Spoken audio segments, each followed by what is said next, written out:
दोस्तों चाइना पिछले कई सालों से अपने आर्टिफिशियल सन के ऊपर काम कर रहा था, जिसको फाइनली अब उन्होंने चालू कर दिया है क्लीन एनर्जी जनरेट करने के लिए। दरअसल इसका नाम है HL2M टोकामैक, जिसके बारे में मैंने आपको पहले बताया भी था कि चाइना अपने आर्टिफिशियल सन के ऊपर काम कर रहा है, जिसको हम आर्टिफिशियल सन न्यूक्लियर रिएक्टर भी कह सकते हैं। दरअसल न्यूक्लियर रिएक्टर के अंदर फ्यूजन टेक्नोलॉजी का यूज किया जाता है, लेकिन यहाँ पर फ्यूजन का यूज किया जा रहा है। यहाँ पर पावरफुल मैग्नेटिक फील्ड के अंदर फ्यूज किया जाता है हॉट प्लाज्मा को, जिससे कि 150 मिलियन डिग्री सेल्सियस की हीट जनरेट होती है, जो कि सन के कोर से करीबन 10 गुना ज्यादा है। और इसको अब चाइना ने फाइनली स्टार्ट कर दिया है अपने उधर क्लीन एनर्जी जनरेट करने के लिए। हालांकि चाइना ही नहीं है यहाँ पर, ITER दरअसल इंटरनेशनल थर्मोन्यूक्लियर एक्सपेरिमेंटल रिएक्टर के ऊपर भी काम किया जा रहा है, जिसमें 35 देश शामिल हैं इंक्लूडिंग इंडिया, जहां पर $22.5 बिलियन की इन्वेस्टमेंट की गई है ताकि दुनिया का सबसे बड़ा आर्टिफिशियल सन तैयार किया जाए। और ये करीबन 2025 के आसपास में बनकर तैयार हो जाएगा और उसी वक्त मालूम चलेगा कि ये क्या कारनामा करता है जब इसको चालू किया जाएगा। और यहाँ पर दोस्तों आप में से शायद बहुत से लोगों ने इस दिवाली का जो फेस्टिवल सेल आई थी Amazon के ऊपर, फ्लिपकार्ट के ऊपर, कईयों ने iPhone 11 लिए होंगे या फिर कहीं से भी लिए हो आपने, क्योंकि कहीं ना कहीं तो डिस्काउंट मिला भी होगा, मार्केट के अंदर भी मिल रहा होगा। लेकिन अगर आपका iPhone 11 या Pro या फिर Pro Max नवंबर 2019 से लेकर मई 2020 के बीच में मैन्युफैक्चर्ड हुआ है और उसके अंदर कुछ टच को लेके इशू आ रहा है, आपका टच अनरिस्पॉन्सिव हो रहा है, तो आप किसी भी सर्विस सेंटर में जाओगे तो आपका टच बदली नहीं होगा, बल्कि आपको नया आईफोन ही दे दिया जाएगा, क्योंकि ये एक नया रिप्लेसमेंट प्रोग्राम इन्होंने चलाया है। क्योंकि अनरिस्पॉन्सिव टच का कुछ इशू आ रहा है जो इस पीरियड के बीच में मैन्युफैक्चर्ड हुए हैं iPhone 11 के मॉडल, तो उनको नया आईफोन मिल जाएगा इस रिप्लेसमेंट प्रोग्राम के अंदर। दोस्तों हम में से बहुत से लोग इंटरनेट बैंकिंग का यूज करते हैं, मोबाइल बैंकिंग का यूज करते हैं या UPI का यूज करते हैं, जहां पर बीच में आ जाता है हमारा मोबाइल, जहां पर OTP वगैरह आता है। और अगर UPI का यूज कर रहे हैं तो भी हम मोबाइल का यूज करके ही पेमेंट करते हैं। लेकिन कैसा लगेगा आपको अगर आपके फोन के बीच में आप आ जाओगे? मतलब एक तो है सामने वाला जिसको पेमेंट चाहिए, आपका मोबाइल आ गया जिससे आप पेमेंट दोगे, लेकिन बीच में आ जाएगी आपकी उंगली। यहाँ पर ये है फिंगरप्रिंट वाली टेक्नोलॉजी, जहाँ पर OTP की बजाय अगर आपका सीधा फिंगरप्रिंट ही यूज़ कर लिया जाए तो कैसा लगेगा। दरअसल पर्ड्यू यूनिवर्सिटी जो कि US के अंदर मौजूद है, वहाँ के रिसर्चर्स ने एक ऐसी टेक्नोलॉजी को डेवलप किया है जहाँ पर फिंगरप्रिंट के द्वारा ही आप पैसे को दे पाओगे सामने वाले व्यक्ति को। मतलब उसके पास में एक ऐसा डिवाइस होगा जिससे आपका फिंगरप्रिंट लिया जाएगा और पैसे उसके पास में पहुँच जाएंगे। फिलहाल के लिए एक प्रोटोटाइप है, क्योंकि हम सभी इंसानों का फिंगरप्रिंट अलग ही होता है, चाहे हमारे DNA सेम हो, चाहे हम जुड़वा हो तिड़वा हो, कुछ भी हो, हमारे फिंगरप्रिंट अलग ही होते हैं। तो यहाँ पर डिजिटल ट्रांजैक्शन का एक और लेवल क्रिएट करने की तैयारी चल रही है पर्ड्यू यूनिवर्सिटी के अंदर, जहाँ के इंजीनियर्स ने एक वेयरेबल डिवाइस तैयार किया है जिससे कि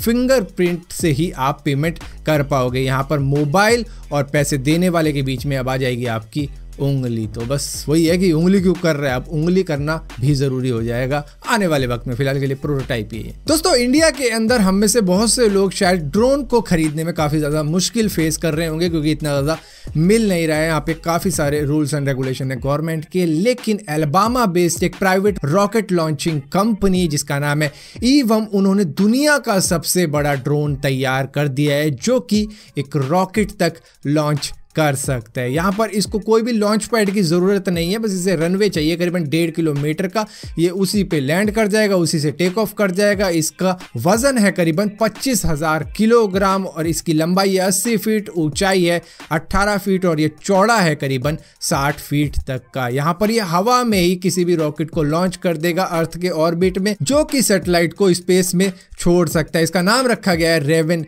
X और ये दुनिया का सबसे बड़ा अब तक का बनाया गया ड्रोन है। दोस्तों इंस्टाग्राम आजकल बहुत ज़्यादा पॉपुलर है, जहाँ पर हर कोई एक्टिव है, उनकी प्रोफाइल भी है, एक दूसरे को मैसेज भी करते रहते हैं। जहाँ पर कैलिफोर्निया बेस्ड एक मॉडल है जिनका नाम है पेज वुलन, जिनके 2 लाख से भी ज़्यादा फॉलोवर हैं और इनका काम ये है कि लड़कों को पकड़वाना कि वो चीटिंग कर रहे हैं अपनी गर्लफ्रेंड के साथ में या फिर नहीं। दरअसल लड़कियाँ इनको मैसेज करती हैं कि भैया मेरे बॉयफ्रेंड का टेस्ट लो, क्या ये सही है या गलत है, जिसके बाद में ये उनको मैसेज करती है जो बॉयफ्रेंड वगैरह होते हैं उनको, मतलब किसी तरीके से रिझाने की कोशिश कोशिश करती है, जहां पर अगर लड़का मान जाता है और कहता है कि चलो डेट पे चलना है उस तारीख, तो ये पकड़ के स्क्रीनशॉट दे देते हैं उन लड़कियों को कि ये देखो ये तुम्हारा बॉयफ्रेंड है, इसकी निगाह तो दूसरी लड़कियों के ऊपर भी है। तो इस तरीके से ये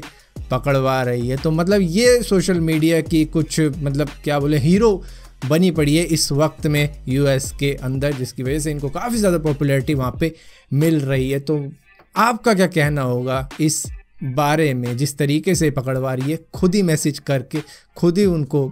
इम्प्रेस करवा के। और यहीं पर दोस्तों फेसबुक काफ़ी वक्त से अपने आर्टिफिशियल इंटेलिजेंस के ऊपर काम कर रहा है, जहां पर उनका आर्टिफिशियल इंटेलिजेंस क्या इतना केपेबल है कि वो आइडेंटिफाई कर पाए हेट स्पीच को, जहां पर 2019 से लेकर 2020 के डेटा के अंदर ये पाया गया कि ये 94.6% काम कर गया है, जहां पर इसने हेट स्पीच को खुद से रिमूव भी किया है और इसी के साथ साथ ये डीप फेक वाली वीडियोस को भी पकड़वाने में मदद कर पाया कि ये वीडियो नकली है, इसको डिलीट किया जा सकता है, या फिर ये जगह पर हेट स्पीच ज़्यादा हो रही है, यहाँ पर गाली गलौज चल रही है, एक दूसरे के रिलीजन के खिलाफ बातें हो रही हैं, तो वहाँ पर उन पोस्टों को भी रिमूव करवाया है अलग अलग लैंग्वेजेस की। दोस्तों आप में से शायद बहुत कम लोगों को ये मालूम होगा कि हुआई के ऊपर यूएस के अंदर कई सारे ऐसे इल्ज़ाम भी लगे हैं जहाँ पर उन्होंने छोटे मोटे क्रिएटर्स जिन्होंने नई नई टेक्नोलॉजी क्रिएट की होगी, उसके बाद में वो उनके पास में पहुंचे होंगे दिखाने के लिए कि ये चीज़ हमने क्रिएट की है, ये नई टेक्नोलॉजी हमने डेवलप कर दी है, तो वहाँ पे हुआई ने क्या किया, उनकी चीज़ को अपना बता के अपना पेटेंट करवा लिया, जिसके बाद में आज भी वो केस वहाँ पर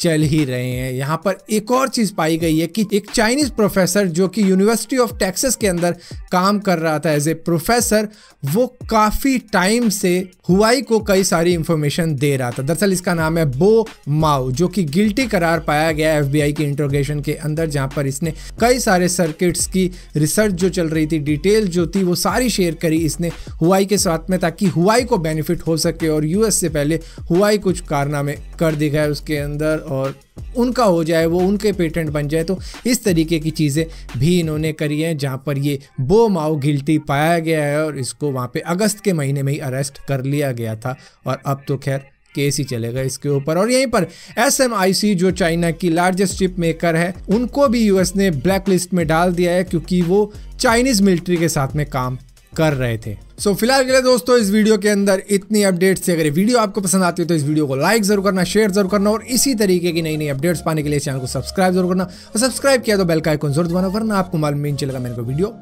डाली भी है।